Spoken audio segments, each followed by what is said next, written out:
Hi Aries, welcome to your tarot reading from June 4th through the 10th. I'm Raina. Okay, it might help to get the right card deck out here. Okay, let me see. As I was saying, this is the Wild Unknown Tarot deck. I've used it before. I'm using it again. Enough said.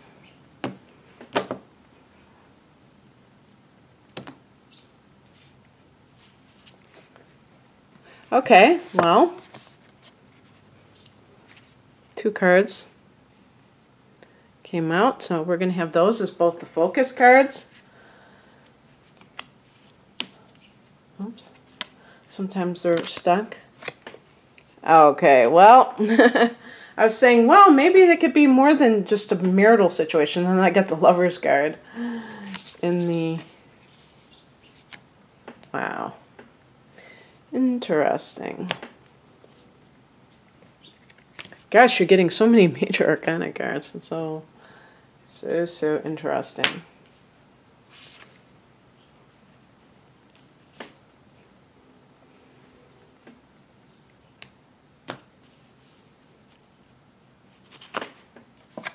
There's another one. Okay. And I think this is your card. I'm going to be doing a series of tutorials.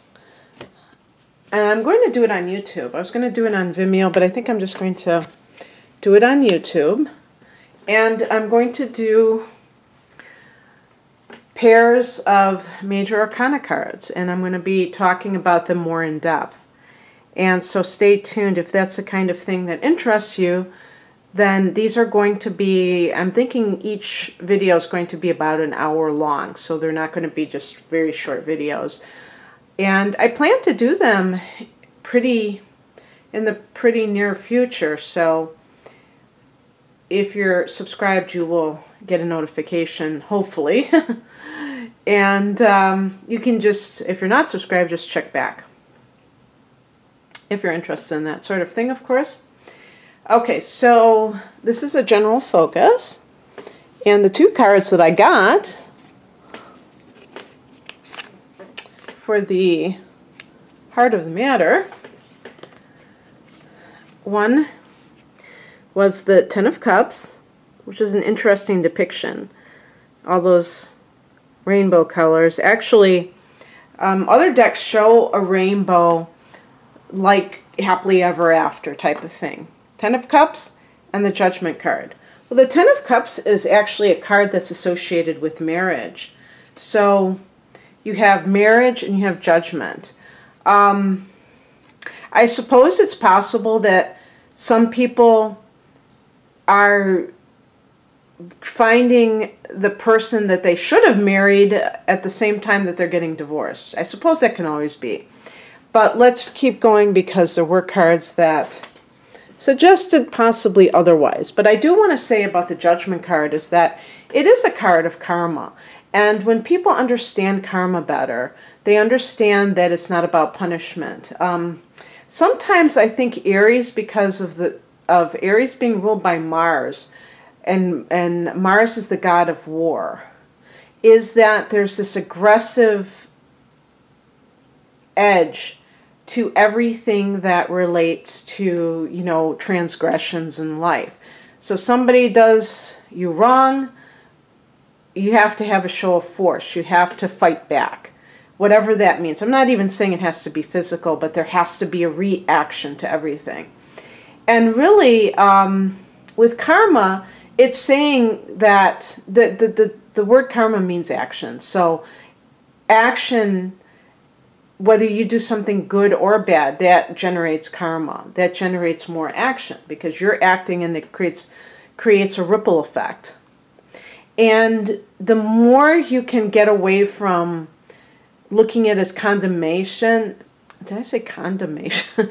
Condemnation, if it's something that is a negative reaction, and thinking that all karma is negative, the better. Because actually, even with a negative reaction, we're seeing that it's all about information. It's all about knowledge.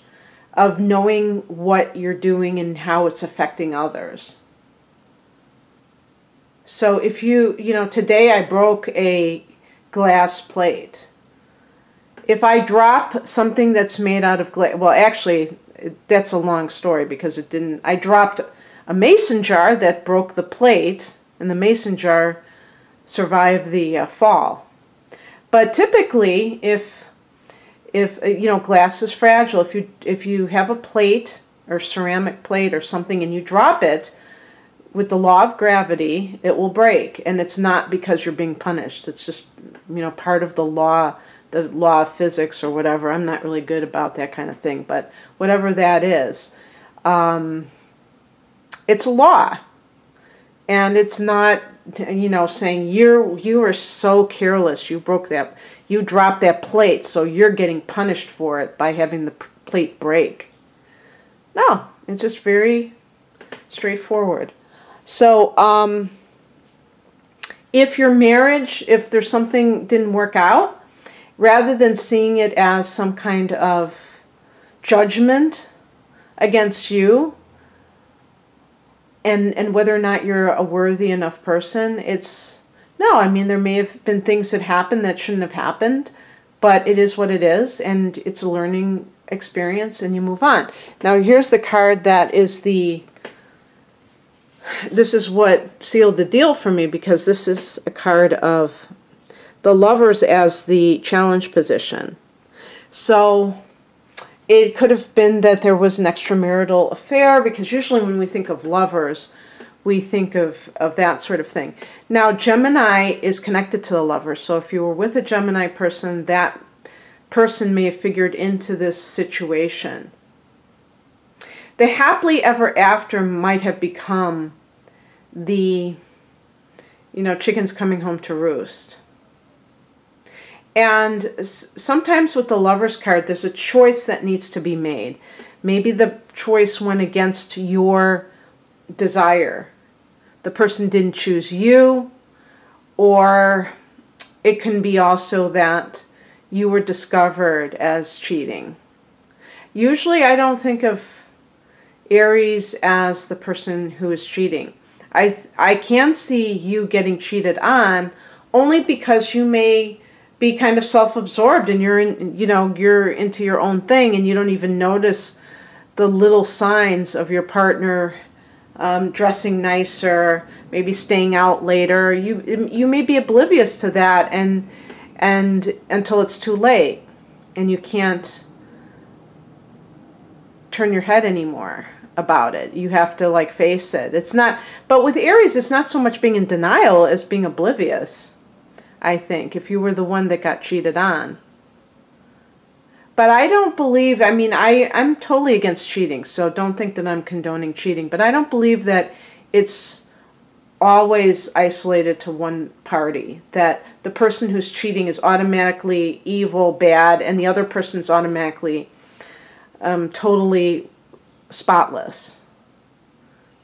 There's usually a dance. There's usually two people who are doing their thing, and again, generating karma, generating, results, cause and effect, generating effects that lead to this particular situation. Now, at the foundation of the reading, we have the Magician. I get a kick out of some of these. I'm curious, how the artist decided to depict it as whatever. Would you say this is a cheetah or a leopard? But anyway, the Magician at the foundation of the reading. Maybe, who knows, maybe you are, because the Magician is a card of self-empowerment.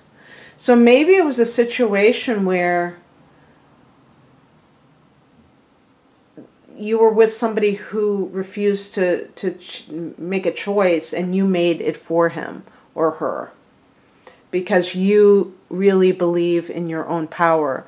Usually Aries people are already like this, but especially if you have a moon or personal planets in Pisces rising, Cancer, something like those water signs, or maybe Taurus, you may be a little bit more reticent or dependent on your partner and less the typical fierce individualist that an Aries person is. So who knows? Very interesting though, very good card, the Magician card. The spiritual message is the last card of the Major Arcana, the World card. It's, as a spiritual message, cycles in life. You're coming to an end of one cycle or era. And you've probably heard the saying, there are different, you know, some relationships last a season. Season can be 3 decades. You know, there are long seasons, but a phase of your life. And being able to see the end of that cycle and really see it clearly, not feeling like, oh God, I'm doing something wrong, is really good if you can see it like that. I really see this particular reading as a personal relationship. So sorry for those people that this doesn't apply to, but there are times when I want to focus on just one aspect because of this strong kind of like pattern of the cards. The advice, the practical advice, is represented by the Ten of Wands. And this may be throwing yourself into your work, doing something to make you feel like you are being productive instead of like wallowing in self-pity or feeling betrayed or anything like that. Usually, Aries people are associated with proactive behaviors because of the fact that you're a cardinal sign and you're always moving forward. Aries people are visionaries. And you're not stuck in the past usually. Now, I have to always make that caveat, unless you have Cancer moon or Cancer rising or Pisces moon, Pisces rising, then you may be a little bit more unsure of yourself and a little bit more connected to the past.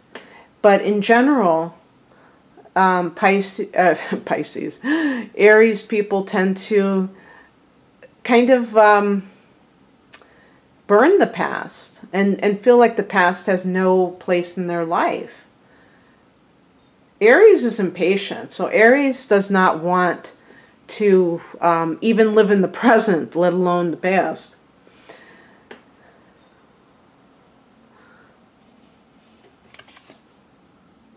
What is coming in is represented by the Devil. Now, unless this is I like how his feet are on fire, his hooves. The Pentacle, which is associated with earth energy. So this is like earthly delights that have turned into obsessions. This is connected to Capricorn. Now, we do have a Capricorn full moon at the end of June. So that can be a timing issue, perhaps, when things start to make more sense. For you, this is a full moon in your 10th house of career. So perhaps for some of you, this is a career issue, and maybe you were, maybe you thought you were going to be partners with somebody, or it didn't work out in some way. But if this is dealing with a personal relationship, there may be, it could be like an actual earth sign, like a Capricorn individual or somebody with a strong Capricorn, because you are, of all the earth signs, you would be attracted to Capricorn being a cardinal sign, and really recognizing that ambition in the Capricorn individual. Now, I just have to say, though, that this card represents obsessions, or I think a better word is, oh God, what is that word that's kind of like obsession? Compulsion? Compulsive behavior, maybe? Where you have a hard time giving something up. So you may have to address if this is you, if this is all about you and you broke up your marriage because of a fling, then you may have some kind of a, you know, I believe there is such a thing as a sexual addiction. And Aries is an incredibly highly sex sign out of all the signs. Please don't write to me and tell me you're not highly sexed, because I'll take your word for it. But I'm just saying that I feel, you know, Mars is the ruler of Aries, and Mars relates to libido. So there you go. That's probably why. But if there is something along those lines, that may be something that you're going to be reflecting on, about how this is tripping up your life. It can also be that because it could be that there is this this relationship that is very physical that turns into something more, even though typically we would say it's not going to work out. But the outcome is the Ace of Wands. And I associate this card with you. Those are certainly your colors, the reds and the yellow, I'm sure. But the Ace of Wands is a new beginning with an enterprise that is very exciting, passionate. So if it's in a relationship, it can be with another fire sign. And yeah, maybe the Devil card is the timing of it. Maybe it is towards that full moon period at the end of June when this really gets underway. Who knows? I don't know. But the point is that it's something that